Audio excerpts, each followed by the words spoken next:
So this brings us to our next session, and believe me, it's one that you've never seen before. For those of you who know me, who follow what I do some things called Faceoff, and now you're lucky, you will see a Faceoff live on stage.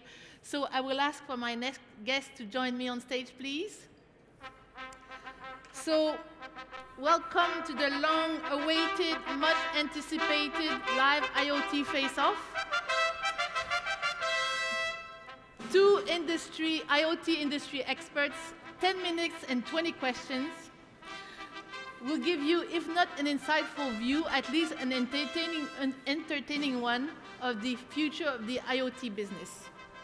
So in the right corner, I've got Jimmy Jones. He's the head of security at Zariot. In the left corner, I've got Nassia Skoulikariti. She's founder and CEO of Apiro Data and director of IoT at MEF. Correct. Guys, welcome. Good to be here. You know me, usually in my panels, anything goes, but this time I've got one rule. What is it? One golden rule, short and sweet. Ooh, ooh. Are you ready? Nice. Yeah, Okay. okay. Yep, yep. Okay, okay.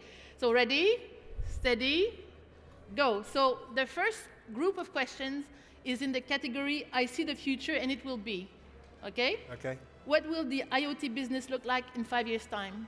5 years, I think it'll be absolutely unrecognizable. I think COVID is now gone, and I think as we move forward, the acceptance of technology that COVID has actually brought, I think that will push IoT and it'll allow us to really move on.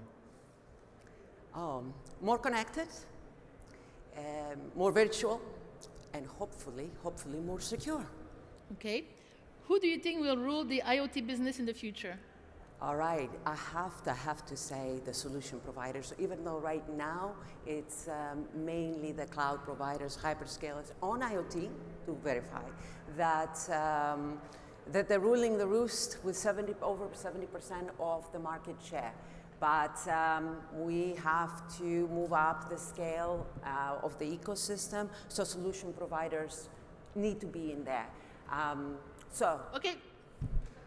Okay, well, I'm going to be massively positive and say the solution owners. I think collaboration was a big part of that panel. I think we absolutely have to work together as an ecosystem to achieve a shared IoT goal. I think if that doesn't happen, then we're limiting ourselves. Okay, we're talking about ecosystems today. What will the IoT ecosystem look like? I think it'll be much less siloed. I think I think cooperation and collaboration is the only way we can work towards such a complex goal. We're not looking at simple solutions where it's cookie cutter. Each one of them is different, so I think we need to be more agile and address our customers' needs as agile as their business needs. Okay, Nassia? Collaborative. The ecosystem is vast. Everybody needs to work together in order to be successful. So working together to provide good and secure solutions for the Internet of Things. Okay. I always ask that question to myself. I don't have the answer yet. Maybe you can help me. Is there a place for wholesalers in the IoT ecosystem? Absolutely. Coming from 27 years in telco, starting from voice, then to SMS and now in IoT, a proof that there is a place for wholesalers in the ecosystem. However, recently iBasis acquired Symphony. That's another reason to see what is happening with the whole ecosystem. There's a lot for wholesalers to do in the industry, and I would like to see more of them get involved. Good news. Is that such good news on your side? Yeah, I think so. I think exactly the same as the whole industry, in MNO and MVNO, it doesn't matter who you are. You have to adapt to the new landscape. So as long as they're adapting to the new landscape and supporting the IoT business, I think there's a place. Okay. We're talking about security today as well. So what do future IoT security threats look like? Oh gosh, I think it's going to get more intense, especially as fraudsters, we talk about frauds, and as mentioned earlier, it's very similar with IoT. They're going to find every little loophole to get into the devices that are unprotected. So as industry and an ecosystem, we have to make sure that we provide an end-to-end IoT security that can protect not only the devices and the platforms, but the vendors and the end users as well. Okay. Yeah, I think they're going to be sophisticated. I think they're going to be numerous. I think they're going to be persistent. I think they're just going to be more than we've ever seen before. So we need to accept the fact that we're never going to be fully secure. We're just going to be as secure as we can possibly be, and we need to work together to make sure that we understand the whole ecosystem and secure the whole thing. Because if you don't understand from the device through the network, through the application, the whole DNA of IoT, then you're not protecting it. Okay, we're doing well, guys. Go big or go home. That's the next category. What is or will be the next big IoT disruptor? Security. I think that's got to be the one. If you're not trusted, then IoT can't realise its potential unless it's trusted, and it can't be trusted unless it's secure. I have to choose something different since you mentioned security already. So I'm going to say technology overall, including security. Okay. Who will be the next big IoT player? Oh, I mentioned earlier, there isn't one player out there. It's the hyperscalers that own 70% of the ecosystem, I would say, of the right now. But I want the solution providers to do their best. Okay. I think on the player, I think it could be the government and administrations. I think legislation has to come in. I think it already is coming in. And I think they'll play a massive part, and they have to, because they have to protect their citizens and their economies. So I think administrations. What will be the biggest challenge in IoT? It's got to be security. I keep harking back to it. It's like a record. Yeah. Start Jimmy, security. Okay, the biggest challenge then is working together, because you have to drop your self-interest when you start to work and collaborate, and that's really important, because as a telco industry, we can bring a lot more to the game. And sometimes we talk about MEC, we talk about the new technologies and 6Gs, all these things that are coming, but we can do stuff now. We should do stuff now, because getting rid of understanding and listening to people and getting rid of that little small thing that's stopping the project being delivered is as important as delivering that new killer app. Yeah. All right, you mentioned security. So processes and operations inside an organization can be a big, I would say, counteractive component when somebody is trying to deploy connected services and connected products. So I would urge everybody to look at their internal processes. Yeah. And I'm going to, join into the Faceoff. Money. Make money. What is the next big IoT opportunity? I think they're limitless, but ultra-reliable, low latency is coming out. I said I don't want to talk about technology, but I think when that comes out, I think that could be the iPad moment, the wow, what's that? And so I'd go with that. Okay. Everything as a service, including IoT, connectivity as a service.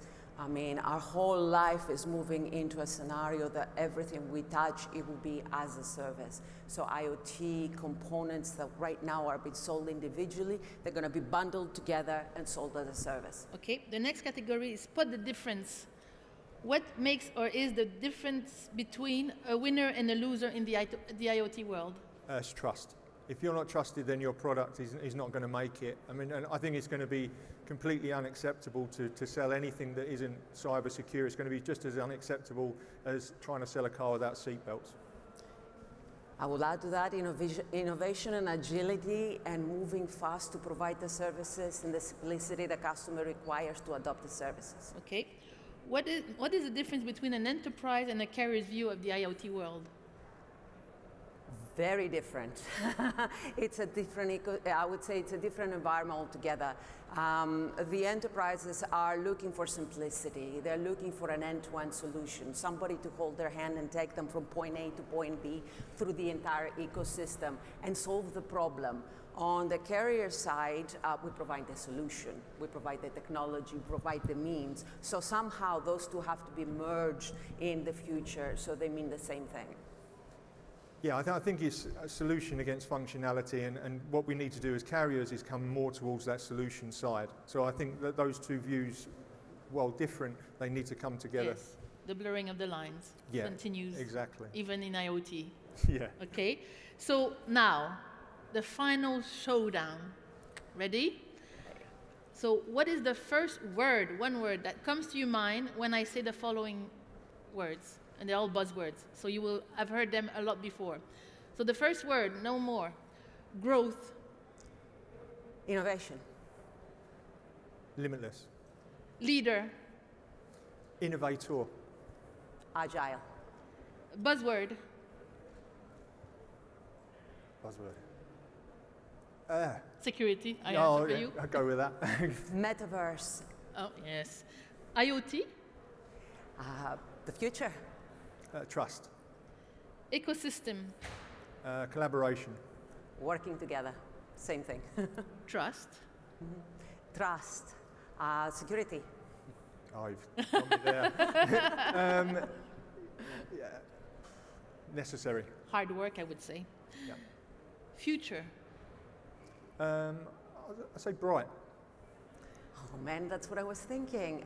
Connected, more connected. Absolutely. Let's humanize technology, folks. And of course, my last question is hot. Oh, hot. I have to say IoT. I'm biased. I'm sorry. I'll go with you two. Thank you so much.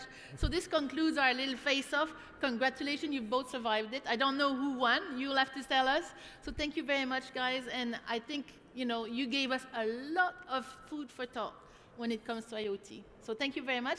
Put your hands together and please join us on stage. Our pleasure.